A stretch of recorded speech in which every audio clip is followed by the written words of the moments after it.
Guys, I've always been a Christian.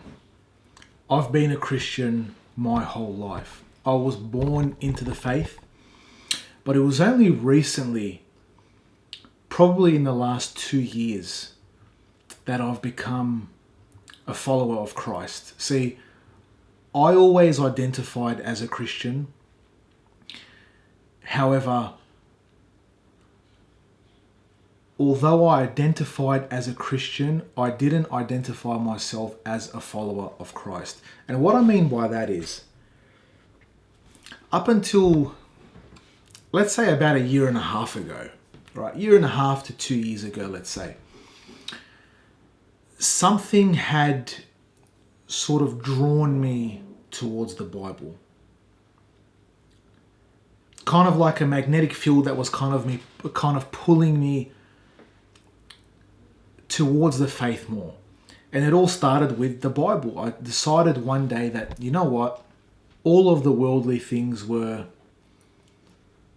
just not enough. There was a void. Something was missing in my life. And for some reason, I was drawn towards the Bible, towards actually wanting to get closer to God and find out more about Christ's teachings, about what he did here on earth, which was the greatest revelation in any sort of religious history or form of revelation to ever exist.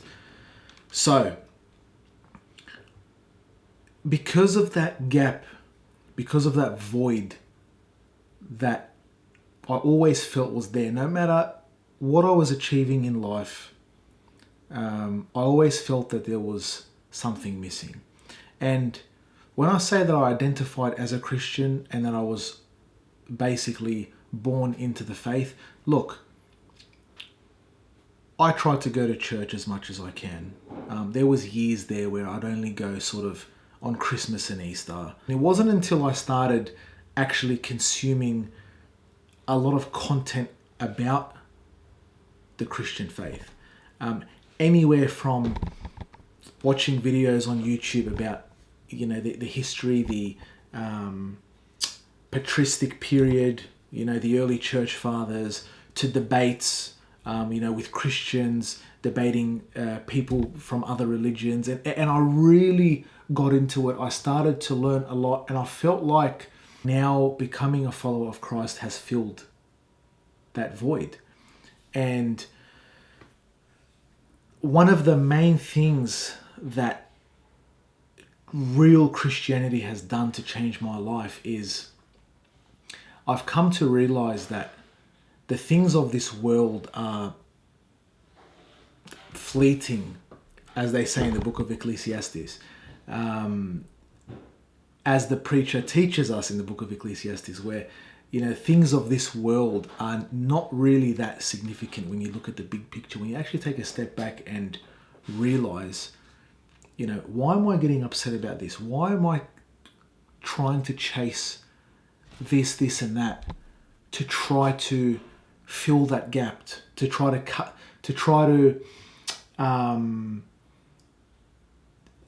make a whole of something that's never going to create that fullness?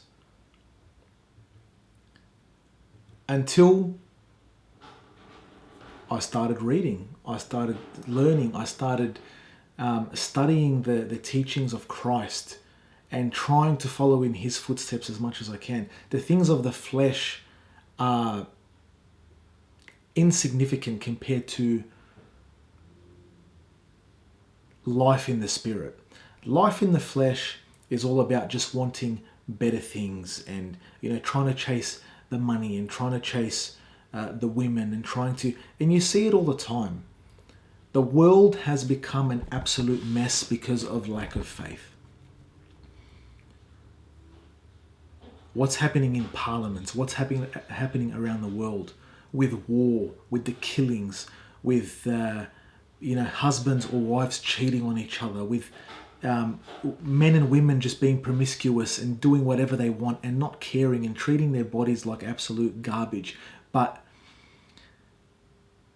the reason why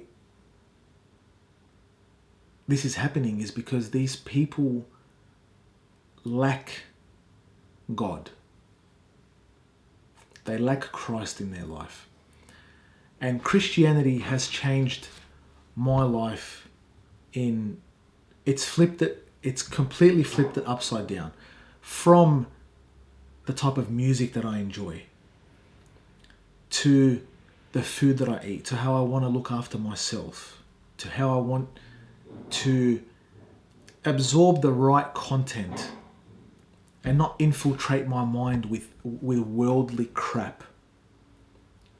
It's realizing that you only need the simple things in life to be able to enjoy it to the fullest.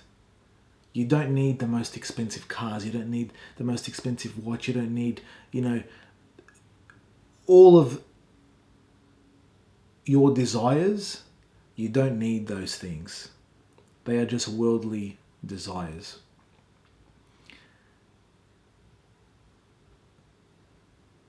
It's allowed me to become more calm, to become more patient, to love those around me, to really care about people, and to really want what's best for people. It's allowed me to see through the crap in the world, to siphon through all the nonsense.